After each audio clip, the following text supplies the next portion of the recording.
जिस वंदे मातरम को सुनकर कभी अंग्रेजी हुकूमत के खिलाफ लोगों के अंदर जोश भर जाता था, उसी वंदे मातरम को लेकर आज फिर देश में बड़ी चर्चा है, क्योंकि 15 अगस्त 2026 को पहली बार स्वतंत्रता दिवस समारोह में लाल किले की प्राचीर से वंदे मातरम प्रस्तुत किया गया। लेकिन सवाल ये है, आज़ादी के बाद से अब तक ऐसा क्यों नहीं हुआ? पूरा वंदे मातरम क्यों नहीं गाया जाता था? इसके लिए सिर्फ 2 पद ही क्यों इस्तेमाल होते रहे? और 2026 में सरकार ने इसके लिए नया कानून क्यों बनाया? आज जानते हैं वंदे मातरम की 150 साल की पूरी कहानी। नमस्कार दोस्तों, मैं हूं कन्हैया त्रिपाठी और स्वागत है आपका हमारे इस चैनल जनजी की बात पर। कहानी शुरू होती है करीब 150 साल पहले। साल था 1875। बंकिम चंद्र चट्टोपाध्याय ने वंदे मातरम की रचना की। बाद में इसे उनके उपन्यास आनंद मठ में शामिल किया गया। तब शायद किसी ने नहीं सोचा होगा कि ये रचना आगे चलकर भारत के स्वतंत्रता आंदोलन की सबसे बड़ी आवाजों में से एक बन जाएगी। 2025 में इसके 150 साल पूरे हुए और सरकार ने 7 नवंबर 2025 से 7 नवंबर 2026 तक पूरे साल इसके 150 साल पूरे होने का कॉमेमोरेशन शुरू किया। फिर आया साल 1896। भारतीय राष्ट्रीय कांग्रेस के अधिवेशन में रविन्द्रनाथ टैगोर ने वंदे मातरम गाया। इसके बाद धीरे धीरे यह गीत राष्ट्रीय आंदोलन से जुड़ता चला गया। फिर 1905 में अंग्रेजों ने बंगाल का विभाजन किया। देश भर में विरोध शुरू हुआ, स्वदेशी आंदोलन तेज हुआ और इस आंदोलन में एक आवाज बार बार सुनाई देने लगी, वंदे मातरम। सभा हो, जुलूस हो, अंग्रेजी हुकूमत के खिलाफ प्रदर्शन हो, वंदे मातरम लोगों के लिए सिर्फ गीत नहीं रहा था, ये आजादी की लड़ाई का नारा और पहचान बन चुका था। अब आता है इस कहानी का सबसे बड़ा सवाल। अगर वंदे मातरम इतना महत्वपूर्ण था, तो फिर गीत क्यों नहीं गाया जाता था? इसके जवाब के लिए गीत के आगे के 2 पद को समझना पड़ेगा।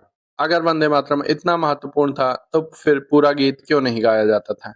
इसके जवाब के लिए गीत के आगे के पदों को समझना पड़ेगा। वंदे मातरम के शुरुआती पदों में मातृभूमि की सुंदरता और उसके प्रति सम्मान का भाव है, लेकिन बाद में कुछ पदों में देवी स्वरूप और धार्मिक प्रतीकों का वर्णन आता है। इसी वजह से कुछ मुस्लिम नेताओं और संगठनों ने इसके बाद के हिस्सों पर आपत्ति जताई। फिर सवाल उठा, क्या ऐसा वर्जन चुना जा सकता है जिसे ज्यादा से ज्यादा भारतीय स्वीकार कर सकें? 1937 में कांग्रेस के भीतर इस मुद्दे पर चर्चा हुई और सर्वाधिक कार्यक्रमों के लिए पहले 2 पदों को स्वीकार करने का रास्ता अपनाया गया है। इसीलिए ये कहना सही नहीं होगा कि पूरा वंदे मातरम बैन कर दिया गया था। असल में राष्ट्रीय और सार्वजनिक कार्यक्रमों में पहले 2 पदों का इस्तेमाल प्रमुख रूप से होने लगा। अब आइए उस ऐतिहासिक रात पर, 14 अगस्त 1947, भारत आजाद होने वाला था। संविधान सभा की ऐतिहासिक बैठक शुरू हुई और वहां भी वंदे मातरम गाया गया। यानी जिस गीत ने आजादी की लड़ाई में लोगों की आवाज दी थी, वही गीत भारत की आजादी की दहलीज पर भी मौजूद था। फिर आया 24 जनवरी 1950। संविधान सभा के अध्यक्ष डॉक्टर राजेंद्र प्रसाद ने घोषणा की कि जनगण मन भारत का राष्ट्रगान होगा और वंदे मातरम को उसे स्वतंत्रता संग्राम में उसकी ऐतिहासिक भूमिका के कारण समान सम्मान और समान दर्जा देने की बात कही गई। यानी जनगण मन राष्ट्रगान होगा और वंदे मातरम राष्ट्रगीत, दोनों को अपनी अलग ऐतिहासिक पहचान है। अब आते हैं हाल के वर्षों में। 2025 में वंदे मातरम के 150 साल पूरे हुए।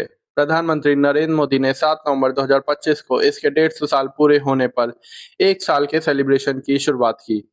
इस दौरान पूरे वंदे मातरम के सामूहिक गायन की पहल भी शुरू हुई। यानी जिस पूरे वर्जन को आम राष्ट्रीय समारोह में कम सुना जाता था, वो फिर बड़े स्तर पर सामने आने लगा।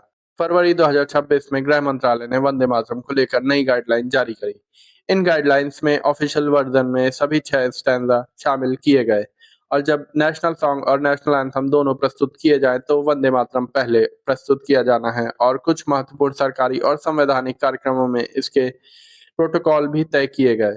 लेकिन ध्यान रखिए, ये उस समय का कोई क्रिमिनल लॉ नहीं था। मार्च 2026 में सुप्रीम कोर्ट ने भी स्पष्ट किया कि उस समय की गाइडलाइन एडवाइजरी नेचर की थी और उसे ना गाने पर कोई पेनल्टी कॉन्सिक्वेंस नहीं था। अब कहानी और महत्वपूर्ण हो जाती है। 2026 में सरकार ने prevention of insult to national honour amendment bill के जरिए वंदे मातरम को भी कानूनी प्रोटेक्शन देने की पहल की। इसका मकसद था राष्ट्रीय गीत के जानबूझकर अपमान या उसके गायन में जानबूझकर बाधा डालने जैसी गतिविधियों को कानूनी दायरे में लाना। और राष्ट्रपति की मंजूरी के बाद वंदे मातरम को भी स्टैट्यूटरी प्रोटेक्शन मिल गई। यानी फर्क समझिए, पहले सिर्फ प्रोटोकॉल और गाइडलाइंस थी, अब कानूनी प्रोटेक्शन भी है। और फिर आया 15 अगस्त 2026, भारत का 80वां स्वतंत्रता दिवस। लाल किले की प्राचीर से इस बार स्वतंत्रता दिवस के समारोह में वंदे मातरम पहली बार प्रस्तुत किया गया और खास बात, इसे राष्ट्रगान से पहले प्रस्तुत किया गया। सोचिए, जिस गीत ने अंग्रेजों के खिलाफ आजादी की लड़ाई में आवाज दी थी, आजादी के 80 साल के बाद उसी देश के लाल किले से वंदे मातरम की गूंज सुनाई दी। लेकिन इस कहानी को सिर्फ आज के राजनीतिक विवाद से देखना आसान है। इसका इतिहास कई ज्यादा बड़ा है। 1875 में एक गीत की रचना हुई, 1896 में कांग्रेस के मंच तक पहुंचा, 1905 में स्वतंत्रता आंदोलन की आवाज बना, 1937 में इसके शुरुआती 2 पदों को सार्वजनिक कार्यक्रमों के लिए स्वीकार करने का रास्ता निकला, 1947 में संविधान सभा में गूंजा, 1950 में राष्ट्रगीत के रूप में सम्मान मिला, 2025 में 150 साल पूरे हुए, 2026 में नया प्रोटोकॉल आया और कानूनी प्रोटेक्शन मिली, और फिर लाल किले से इसकी आवाज गूंजी। किसी देश की पहचान सिर्फ उसकी सीमाओं से नहीं होती, उसकी पहचान उन शब्दों से भी होती है जो मुश्किल वक्त में उसके लोगों को एक साथ खड़ा कर दे। वंदे मातरम एक गीत से शुरू हुआ था, फिर आजादी की लड़ाई की आवाज बना, फिर राष्ट्रगीत बना, और आज 150 साल बाद भी इतिहास और वर्तमान के बीच एक पुल बनकर खड़ा है। क्योंकि कुछ शब्द सिर्फ बोले नहीं जाते, पीढ़ियां उन्हें दिल में लेकर चलती हैं। वंदे मातरम दोस्तों, जय हिंद, धन्यवाद।